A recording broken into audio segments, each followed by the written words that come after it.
Assalamualaikum students, I am Mavish Imran, your facilitator, and today in this lecture we are going to discuss about paragraph writing. Paragraph writing अगर हम देखें तो हमने बचपन से paragraph के बारे में देखा है कि जब भी बहुत सारे सेंटेंसेस एक जगह पर लिख दिए जाते हैं, ठीक है, या एक ही जगह पर प्रेजेंट होते हैं तो वो एक पैराग्राफ की शक्ल ले लेते हैं।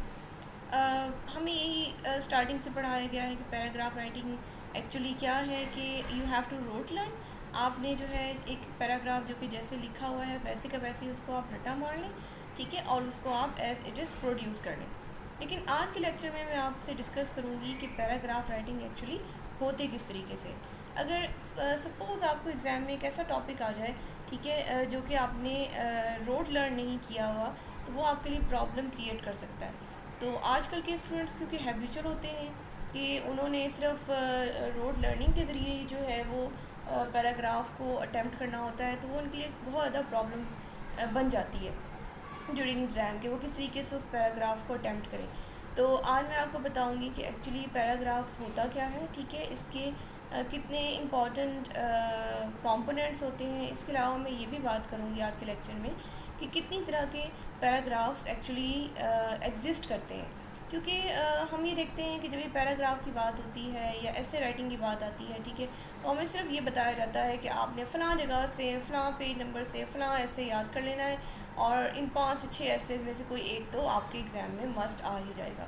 तो इससे क्या होता है कि इससे हमारी राइटिंग स्किल जो है वो इतनी अच्छी तरह पे मतलब डेवलप नहीं हो पाती, क्योंकि हमने सिर्फ किसी और के लिखे हुए को लर्न करना होता है और पेज पर उतारना होता है। तो उससे क्या होता है कि हमारी मेमोरी तो अच्छी हो जाती है, वोकैबुलरी भी अच्छी हो जाएगी, लेकिन हमारी जो राइटिंग स्किल है वो इतनी डेवलप नहीं हो पाएगी। तो अब हम इसको प्रॉपर स्टार्ट करते हैं कि एक्चुअली पैराग्राफ राइटिंग है क्या। सो हम वन बाय वन जो है वो स्टेप्स देख लेते हैं कि पैराग्राफ एक्चुअली होता क्या है। कॉम्बिनेशन ऑफ सेंटेंसेस है, वन मेन आइडिया है, कवर्स जस्ट वन आइडिया है, वन टॉपिक सेंटेंस है, सपोर्टिंग डिटेल्स है, एग्जाम्पल्स है, कनेक्टिंग वर्ड्स है। यहाँ पे जो पहला इंपॉर्टेंट पॉइंट है वो है कॉम्बिनेशन ऑफ सेंटेंसेस। पैराग्राफ हमें पता है, ठीक है, कि सेंटेंस लेवल से एक हायर लेवल है, ठीक है, तो कॉम्बिनेशन ऑफ सेंटेंसेस तो वहाँ पर होगा। One main idea, this is the most important point of any paragraph. जब भी आप पैराग्राफ लिखेंगे आप किसी एक मेन आइडिया पर बेस करेंगे, कवर्स जस्ट वन आइडिया। और जो मेन पॉइंट है पैराग्राफ का वो ये है कि सिर्फ एक ही आइडिया के बारे में थ्रू आउट द पैराग्राफ बात होगी। One topic sentence, topic sentence, अगर हम टॉपिक के साथ सेंटेंस को सेपरेट कर दें और ये हम देखें कि टॉपिक क्या है, तो वी कैन अंडरस्टैंड ईज़िली कि टॉपिक से मुराद ये है कि किसी भी चीज़ का कोई भी एक ऐसी चीज़, ठीक है, या हम इसे उर्दू में कहते हैं कि उन्वान क्या है, यानी कि उस किसके बारे में ये लिखा गया। तो टॉपिक हमें उसके बारे में इंफॉर्मेशन प्रोवाइड करता है। जब यही इन्फॉर्मेशन हम एक सेंटेंस की शक्ल में लिखते हैं तो ये टॉपिक सेंटेंस बन जाता है। इट मीन्स कि जो मेन आइडिया होता है हम उसको समराइज़ कर देते हैं अपने टॉपिक सेंटेंस में। उसके बाद हम क्या करते हैं कि हम अपने पैराग्राफ में सपोर्टिंग डिटेल्स डालते हैं, ठीक है। अब हमने एक आइडिया लिया, ठीक है, अब हमने उसको स्प्रेड कैसे करना है, definitely with the help of many sentences, and these sentences can be your supporting details और एग्जाम्पल्स, ठीक है। सपोर्टिंग डिटेल्स क्या हो सकती हैं कि आप उसको ऐसी डिटेल्स के बारे में लिखना शुरू कर दें जो कि मेन आइडिया को सपोर्ट करें, या फिर आप कहें कि कोई एक चीज़ है फॉर एग्ज़ाम्पल, ठीक है, आप उसको डिफरेंट एग्जाम्पल्स के थ्रू जो है वो उसको एक्सप्लेन करें। तो सपोर्टिंग डिटेल्स एग्जाम्पल्स जो हैं वो साथ भी आ सकती हैं, लाजमी नहीं कि इनमें से सिर्फ एक ही मौजूद हो, ठीक है। एक वेल रिटन पैराग्राफ में आपके दोनों चीज़ें मौजूद हो सकती हैं। कनेक्टिंग वर्ड्स, ये भी बहुत इंपॉर्टेंट एक एलिमेंट है, बल्कि पॉइंट है पैराग्राफ राइटिंग का, क्योंकि कनेक्टिव वर्ड्स जो हैं वो डिफरेंट, हम कहते हैं कि सपोर्टिंग डिटेल्स को, डिफरेंट सेंटेंसेस को जो है वो आपस में कनेक्ट करते हैं। तो ये तो मेन पॉइंट्स हो गए हमारे पैराग्राफ राइटिंग के। अब हम देख लेते हैं कि पैराग्राफ की वीकनेसेस क्या होती हैं, या जब हम एक पैराग्राफ लिखते हैं, मोस्टली जब हम एक पैराग्राफ लिखते हैं, ठीक है, तो हम उनमें कौन कौन सी मिस्टेक्स करते हैं। नो वन आइडिया, हम क्या करते हैं कि हम कोई भी एक आइडिया पकड़ते हैं, ठीक है, उससे स्टार्ट करते हैं, फिर एकदम हमारे जहन में एक और आइडिया रहता है, we switch on that particular idea, ठीक है, फिर एक और आइडिया आता है, हम क्या करते हैं, हम जंबल ऑफ आइडियाज़ को एक ही पैराग्राफ में लिखने की कोशिश करते हैं। No sequence in ideas. और इसके साथ ये भी देखा गया है कि क्योंकि आप एट द स्पॉट एक पैराग्राफ को मतलब लिख रहे होते हो, ठीक है, या बता रहे होते हो उसके बारे में, तो उसमें सीक्वेंस नहीं होता आइडियाज़ में। आपके जहन में जो भी आता रहता है आप उसको पेपर पर लिखना शुरू करते हो। मिक्सचर ऑफ मैनी आइडियाज़, ये वही बात होगी कि मिक्सचर होता है, ठीक है, डिफरेंट आइडियाज़ का, क्योंकि आप एक आइडिया के बारे में बात ही नहीं कर रहे थे। Any idea starts at any place, आप दूसरे सेंटेंस से, तीसरे सेंटेंस से, चौथे सेंटेंस से, कोई एक, जिसे हम कहते हैं कि एक आइडिया आपका ख़त्म नहीं होता, आप दूसरे आइडिया पे स्विच कर देते हो।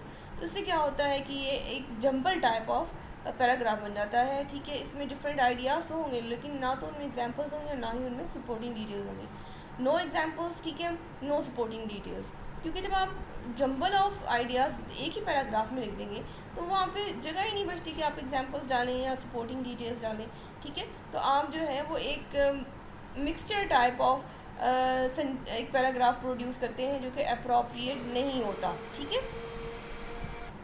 अब हम एक पैराग्राफ पढ़ेंगे। Okay, so this is the paragraph. Ali is a good student who wants to become successful in his life. He loves his parents. He has many friends who love him truly. He says his prayers 5 times a day, but he feels tired all the day. अब अगर आप इसको apparently देखें, ठीक है, तो आप देख सकते हैं कि यहाँ पर ये पैराग्राफ अली के बारे में लिखा गया है। सपोज हम कहते हैं कि Ali is a good student who wants to become successful in his life, ठीक है। तो हम ये देखते हैं कि इसमें अली जो है वो पूरे, यानी कि अली का जो मतलब जो कि स्टूडेंट है, ठीक है, उसकी लाइफ को हम यहाँ पर कवर कर रहे हैं as a topic sentence. He loves his parents, अब उसकी मतलब उसकी ट्रेड के बारे में बताया गया है कि वो कैसा है। He loves his parents, he has many friends who love him truly, ठीक है। अब क्या आ गया कि जी he has many friends who love him truly, बहुत सारे दोस्त हैं उसके जो उसको प्यार करते हैं। पहले फैमिली की बात आई, या फ्रेंड की बात आ गई, ठीक है। He says his prayers 5 time, फिर हैबिट की बात आ गई, a day, but he feels tired all the day, लेकिन वो सारा दिन बहुत टायर्ड फील करता है। अब क्या आ गया कि उसकी, हम फिज़िकल एक्टिविटी के बारे में बात करें, ठीक है। कहाँ से हमारा पैराग्राफ शुरू हुआ था? स्टूडेंट से शुरू हुआ था, ठीक है, और कहाँ पर हमारा ख़त्म हो रहा है? हम उसकी बॉडी की या फिज़िकल कंडीशन के ऊपर ख़त्म कर रहे हैं। तो do you think that this is appropriate कि हम इस तरह एक पैराग्राफ जो है वो प्रोड्यूस करें? You can see here the mixture of ideas, ठीक है। स्टूडेंट आया, ठीक है, फिर हमने देखा कि उसकी नेचर कैसी है, ठीक है, फिर हमने देखा कि उसके बहुत सारे दोस्त हैं, ठीक है, जो कि फैमिली से हट के हैं, वो उसे प्यार करते हैं। फिर हमने ये देखा कि उसकी हैबिट क्या है, और फिर हमने ये देखा कि उसकी फ़िज़िकल कंडीशन क्या है।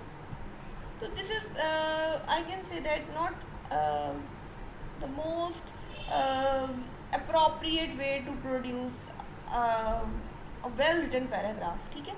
तो ये पैराग्राफ तो है, लेकिन हम इसको ये नहीं कह सकते कि ये एक वेल रिटन पैराग्राफ है, ठीक है। यहाँ तक मैंने आपको थोड़े से कॉन्सेप्ट जो कि आपके रेलिवेंट हैं towards the idea of paragraph के बारे में थोड़ा सा ब्रीफ कर दिया, ठीक है, कि इस किस्म का पैराग्राफ आपने प्रोड्यूस नहीं करना।